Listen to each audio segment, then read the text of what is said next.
Senhoras e senhores, é hora de falar de Kimi Antonelli neste canal, porque no início da temporada todos nós, e eu me incluo nisso, admitimos que ele teria a vida mais fácil em 2025. Ele tem um melhor carro, tem maiores chances de ir ao pódio do que qualquer outro estreante que também chegou junto com ele, mas, apesar de ter todas as facilidades com esse carro, digamos que o desempenho do Kimi Antonelli tem decaído. Não tem atendido as expectativas a partir do meio da temporada, e eu posso dizer para vocês que, dentre todos os pilotos, talvez ele esteja hoje disputando ali para ver se vai ser uma das maiores decepções do ano. Só que, embora ele esteja em baixa, não quer dizer que a Mercedes já deve se livrar dele, porque todo mundo sabe que ele é o futuro da Mercedes. Mas, mesmo sendo o futuro da Mercedes, ele está indo muito mal. Como que a gente consegue avaliar a temporada do Kimi Antonelli até agora? E como que a gente consegue dizer se o Kimi é de fato um piloto merecedor desse carro ou se não é? Spoiler, ele é sim. Mas eu tô aqui para discutir com vocês sobre tudo o que está acontecendo com o Kimi nessa temporada e o porquê que a gente não precisa descartá-lo tão fácil assim. Olá, senhores, bem-vindos a mais um vídeo. Eu sou o F aqui do canal F, né? Sou o Fernando do canal F. Não esqueça de clicar no like, porque o like ajuda na divulgação, e inscreva-se no canal para ver mais vídeos meus. E eu preciso falar disso com vocês porque ultimamente eu ando respondendo algumas perguntas lá nas outras redes sociais, com caixinha de perguntas e tal, e eu vejo muita gente falando que, poxa, será que o Kimi flopou? Será que o Kimi Antonelli não era isso tudo que a gente achava? Será que tem alguma chance da Mercedes substituir o Kimi Antonelli? E honestamente, eu acho que dentro do Kimi e o Russell sair, mesmo com os atuais resultados, eu acho que o Russell sairia. Mas eu já vou chegar nessa parte. Primeiro vamos avaliar e vamos dar uma olhada nos resultados do Kimi Antonelli nessa temporada para contextualizar todo esse vídeo. Vamos lá.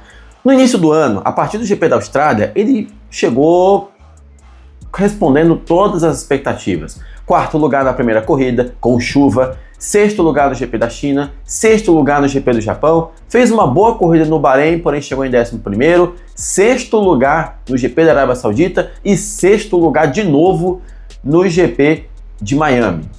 Perceba que o Kimi Antonelli aparentemente gosta muito do número 6, né? Tanto é que o número do carro dele é um múltiplo de 6. Tá aí a informação sem contexto para você. E me esquecendo também que o Kimi Antonelli marcou a pole position sprint do GP de Miami, tá? Lembrando, ponto alto do ano dele, mas ainda viria no Canadá. Eu vou chegar nessa parte.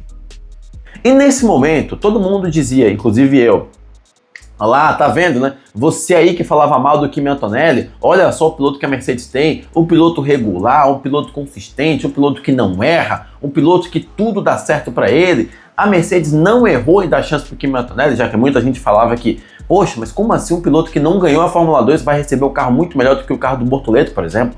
São projetos diferentes. O Kimi Antonelli já era da base da Mercedes há muito tempo, a marca Mercedes já estava investindo nele há muito tempo, e o Bortoleto conquistou a sua vaga na pista antes mesmo de chegar na Fórmula 1. O Kimi Antonelli a gente já sabia que ia chegar.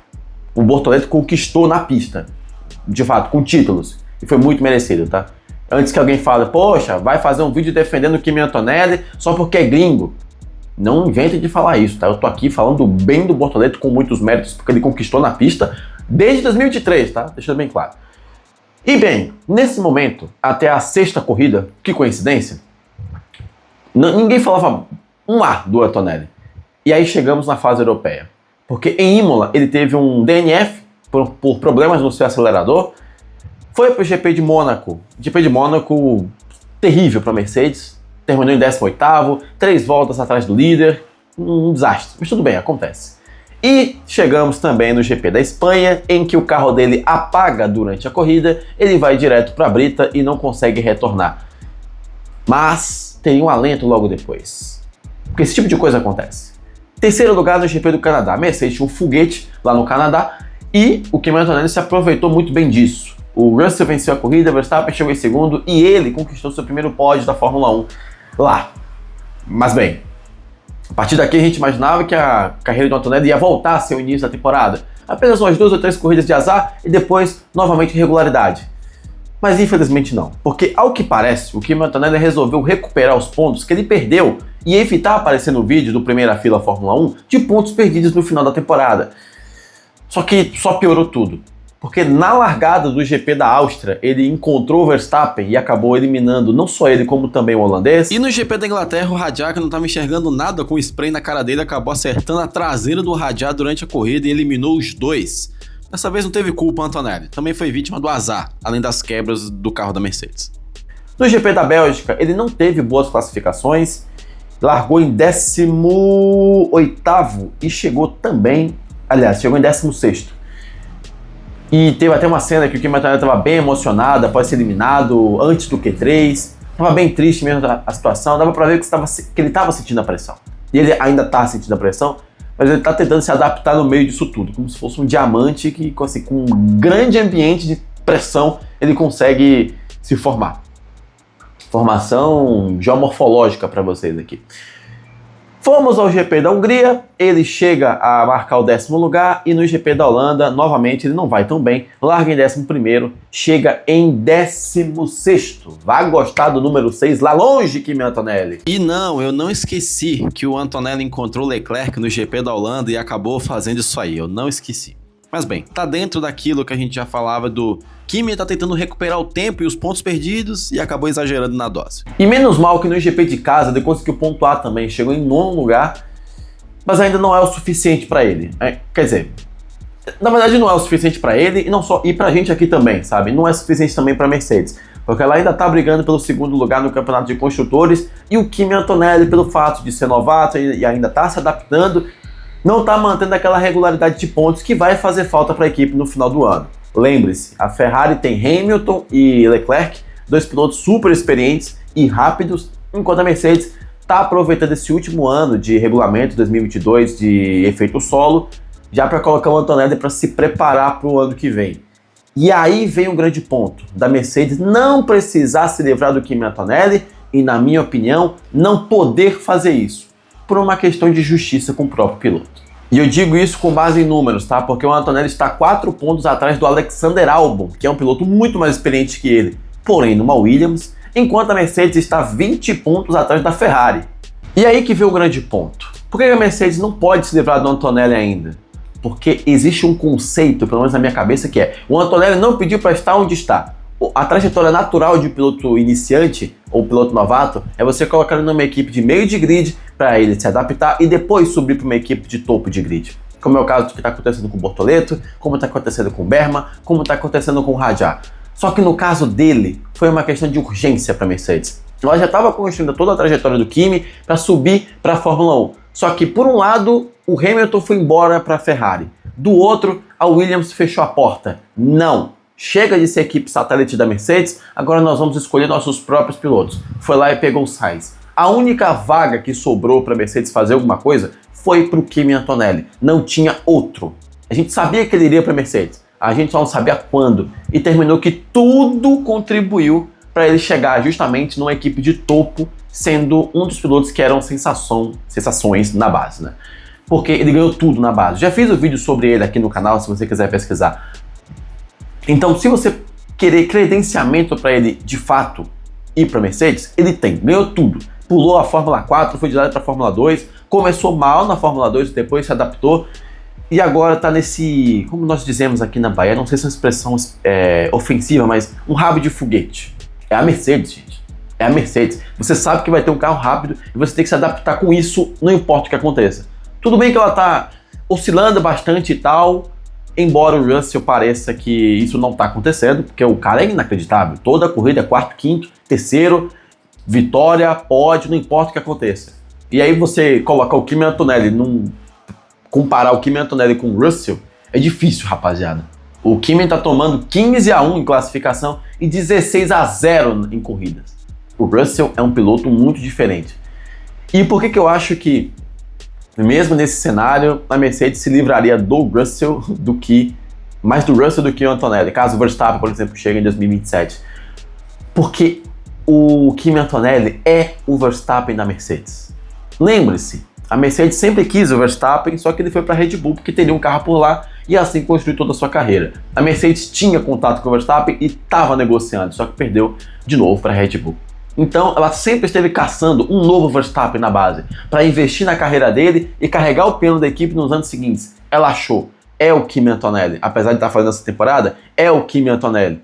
Só que ela pode ter não só um, como dois Verstappen. Então por que não colocá-los juntos? E aí, por isso que eu acho que sobraria o Russell. Porque embora ele seja muito bom, talvez ele não seja o que a Mercedes queira. Sejamos honestos. Você vai entregar um carro dominante pro Russell, você sabe que ele vai ganhar todas as corridas.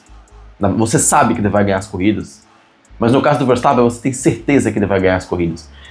E eu diria que, apesar da temporada do Antonelli estar sendo ruim, é uma temporada de adaptação. Da mesma forma como eu falei lá no início do ano, que o Gabriel precisaria de um tempo de adaptação, iria cometer erros, mas que ele iria superá-los e responder na pista com melhores resultados. No caso do Antonelli foi o contrário, né? Ele começou com bons resultados e lembrou, poxa, eu ainda tenho que me adaptar. E aí começou a cometer erro, o carro começou a falhar, por uma questão de maturação do piloto mesmo. Isso acontece com todos os pilotos. Até com o Hamilton, que chegou na Fórmula 1 em 2007, tinha um super carro. Ele quase foi campeão. Foi campeão no ano seguinte. Mas ele também cometia erros. Verstappen na Toro Rosso também cometia erros. Leclerc também cometia erros na Sauber e na Ferrari. Você vai pegar outros pilotos na história, Fernando Alonso também, poucos. O Alonso é diferente, né? Vettel, poucos. É o Vettel. Enfim, acontece com todos. Não sei se o Kimi Antonelli vai ser do mesmo quilate que esses todos citados aqui, tá? Não tô colocando ele no mesmo patamar. Mas acontece com todo estreante que chega com hype, ou pelo menos com uma expectativa em torno dele. E acaba fazendo com que isso também valorize o passe, para você que é mais antigo. Isso também vai valorizar o passe dos outros estreantes. O Bortoleto foi campeão contra o Rajah e campeão contra o Antonelli. O Antonelli ganhou tudo na base e o Rajah tá fazendo muita coisa com a Racing Bulls, conseguiu até pódio, a mesma quantidade que o Kimi Antonelli numa Mercedes. Isso acaba valorizando muito mais os outros estreantes também. Então, tenhamos um pouquinho de calma. Não venham com esse papo de que a Mercedes vai se livrar do Antonelli porque ele tá marcando poucos pontos. Fórmula 1 não é tão exata assim. Ela pode sim deixar o Antonelli um ano de molho, porque vai estar prejudicando ela. Ela vai ver, na verdade, isso no ano que vem. Mas eu ainda acho que o Antonelli tem que ficar e, na minha opinião, ele não pode sair. Porque se a Mercedes deu uma chance para ele de provar o seu valor nessa temporada num caráter emergencial, ela vai ter que dar outra chance para ele, porque ele não pediu para estar numa situação como essa, de muita pressão. E também, já que ele quebrou esse galho para a Mercedes também deve quebrar esse galho para ele no ano que vem. Acho que ele vai renovar mesmo nessa situação. Então, não, eu acho que o Kimi Antonelli não vai sair da Fórmula 1. Eu espero que a Mercedes seja justa com ele, logo depois de ele ter feito esse favor para ela, que foi de subir para uma equipe de topo já muito cedo. Porque sim, eu também concordo. Foi muito cedo o Antonelli ter chegado numa equipe de topo, embora eu também acredite que piloto bom tem sim que ir logo para uma equipe de topo se a equipe confia nele. Se a McLaren quisesse colocar o Bortoleto por lá, super a favor. Não só porque é o piloto do meu país e eu estou torcendo por ele, mas também porque o piloto é ótimo. Então, se for para colocar um piloto bom na base, numa equipe de topo, como fizeram com o Hamilton em 2007, coloca, não importa. Piloto bom, ele vai saber performar uma hora. Uma hora ou outra, ele vai se encaixar. Resta saber se vai acontecer isso com o Antonelli. Mas isso nós só saberemos nos próximos capítulos de Fórmula 1 e Drive to Survive. Provavelmente, né? Senhoras e senhores, esse foi o vídeo de hoje. Quero saber o que você pensa. O que você acha? Comenta aqui embaixo. Se você gostou do vídeo, clica no like e se inscreve para ver mais vídeos meus. E sim! Esporte Clube Vitória. Até o próximo vídeo. Tchau, tchau.